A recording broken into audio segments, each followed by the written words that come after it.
Hi guys, Kirk Williamson with Cape Ann Photo Tours. And this week is the long-awaited 12-month review of the Fuji X system. I took about a week to go over the Fuji system about this time last year. I rented an X-T3 and a 16-55, and a friend of mine loaned me a bunch of gear, and I was able to photograph with the Fuji system for about a week. And after that week was over, I made a decision to make the switch from Canon to Fuji, and I haven't looked back since. And so far I've enjoyed the travel, let's say, of the Fuji journey. So let's get to the review.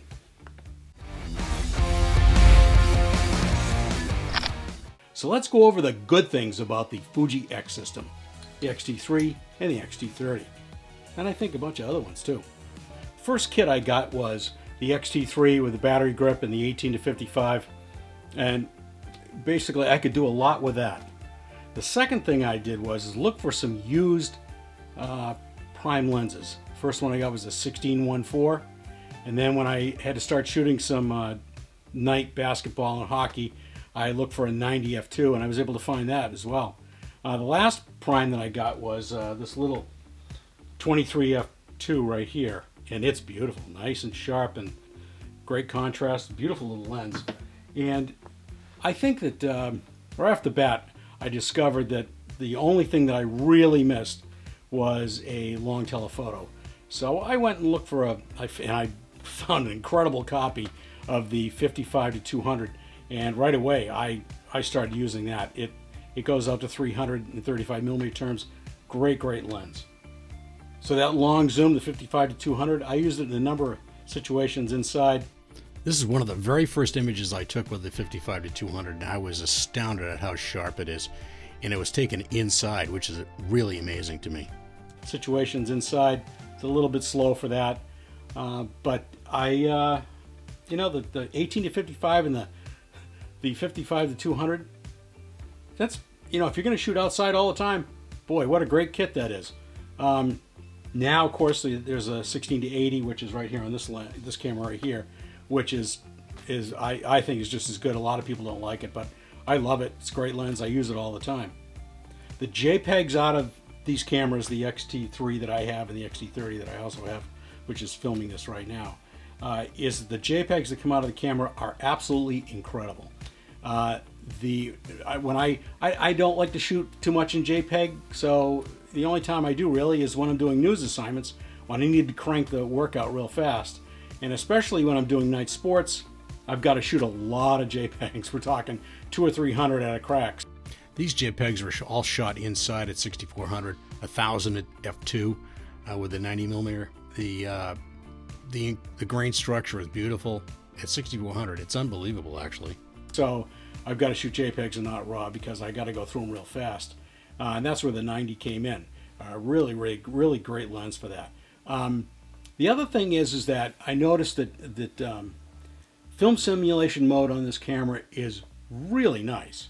I mean, I never used a lot of Fujifilm besides. I used the 800 speed film, and we started using the 400 speed. This is not slide film.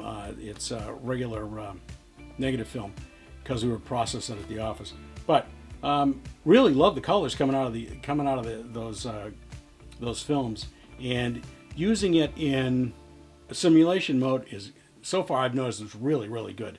I tend to use Acros mode, and I loved using the red, yellow, and green simulations of using those particular filters.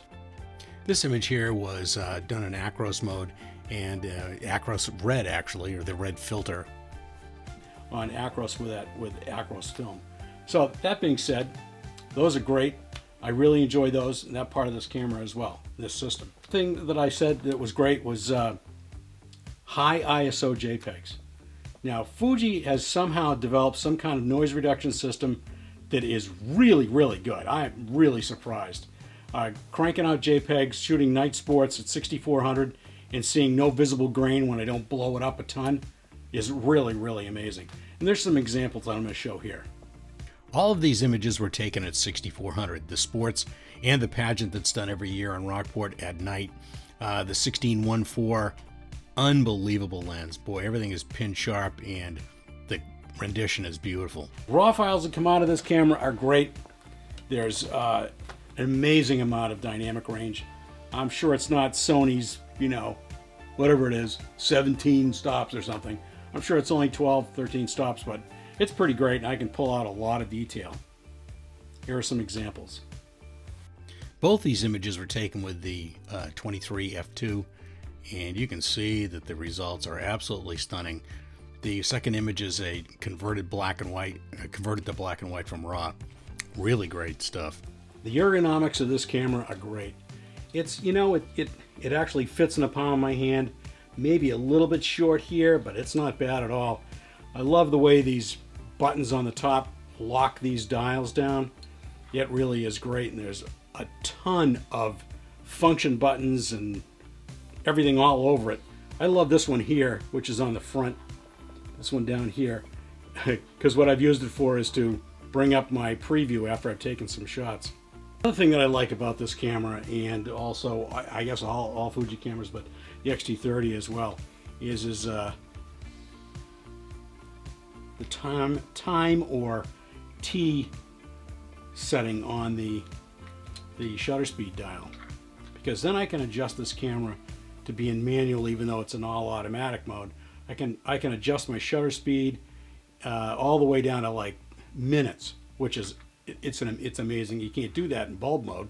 Obviously, you got to time it yourself. So it's pretty great. So I'm going to show these details of this, but this screen on the back, this LCD screen, is great. It's good color, good contrast. You can adjust the brightness of it, and I can adjust the layout of all of the things that I want to be in view. Like, I want to be able to see the histogram. I want to be able to see my shutter speed. I want to be able to see my f-stop. I want to be able to see the ISO. And over here on the left-hand side is where the shows my metering, which is really, really great. Of course, they've got a lot of things packed into these cameras. Interval timer. What a great thing to have in your camera. Unfortunately, it doesn't build a time lapse in the camera. So what are some of the bad things that I don't like about this camera or this system? I guess the first thing really is the menu system isn't bad. I mean, it's actually pretty good, but it's not Canon. Canon's got a much better system. But on the other hand, it's not Sony either. Sony, you can get lost in it for days and never find your way out again. I found myself lost in the Fuji menu system, but I was able to find my way out and find out what I did wrong. Of course, for the first couple of 2 or 3 months, I was calling a friend of mine to find out what the heck I was doing wrong. And as you can see on Facebook, if you just look, or on YouTube or anywhere else, people are finding themselves completely baffled by what some of the things that this camera does. And if you really study the owner's manual, you might be able to figure it out. But nobody does that. The second thing I don't really like very well is the quick menu. Now, the quick menu has got a lot of useless JPEG things in there that I will never, ever use. Highlight, tone, all the stuff that only affects the JPEGs. I don't shoot JPEGs all that much. I like to shoot RAW. I only shoot JPEGs when I'm inside shooting a hockey game or outside shooting Santa Claus getting off a lobster boat. But the thing that really bothers me the most is that only the things that you set on the base of the quick menu are going to be remembered the next time you turn the camera on, which I find kind of odd. Why can't you go through and set it up the way you want and have it all remembered so that when you turn the camera back on, everything will be remembered? Well, it doesn't do that, unfortunately. Well, the next thing is autofocus. Well, I guess the first thing to mention is that, well, face detection is really not that great. It's not bad, but it's not great. It's not Sony. But then again, I like this better than Sony. So I'd like to have better eye focus. So I know that the next firmware upgrade for this baby is going to have some killer stuff in it. Maybe that'll be in there. I don't really know. Autofocus for continuous autofocus, I should say. I've been battling with this baby for a long time, shooting sports. Sometimes it's good, sometimes it's okay, sometimes it's awful. But I think a lot of it's got to do with me getting used to it. So I really need to go through that, and maybe by the time I have finished my second year, I'll be good at figuring out which modes are the best for autofocus in continuous mode. I guess the other thing that really bothers me about this camera is that I can't move the focus point around fast enough. The jog dial on the back here is just painfully slow, and I'm going to show you an example right here. As you can see, the moving around of the jog dial here is really slow. Moving it anywhere is a real pain in the neck. Now, I saved the ugly for last. So these are the things that I like the least about this camera system. And I guess the first thing really has to do with the communication with my phone or my iPad or whatever it is. Sometimes it works quickly, sometimes it doesn't work at all. So that means the camera app really needs to be completely scrapped and I start over again and do a good job of it. Why wouldn't you do a good job of that? I don't get it. So anyway, sometimes it works, sometimes it doesn't work. That's not good. The other thing that I can't stand about this camera, drives me crazy, is when you turn on the touch screen in the back, there's a little menu in the right hand corner that you touch it and it changes from off to AF to shoot to whatever it is, position or whatever it is. And I turn that sucker on with my nose all the time. And you know, I'm like this and I'm like moving my nose around. The next thing I know, the focus points are, even if I've got it on face recognition, it's off in some weird corner and I can't get it out of it. That really gets me crazy. It really makes me crazy. So basically, I don't have that menu on my screen anymore because it's such a pain in the neck. And last but not least on the ugly list is these batteries.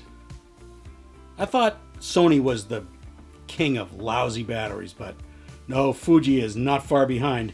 Boy, they might be right up there with them. The problem with this is that if you make these batteries any bigger, then the cameras are going to be bigger. So that's the biggest problem. And maybe we can get a little more tech in these batteries so that they last longer. That would really help. That's it for the good, bad, and the ugly of the Fuji X system after 12 months of looking at this system. So far, I say for the most part, I like it. You know, I'm heavily invested in it. I got a lot of gear. I didn't pull my 140 out. It's a beautiful lens.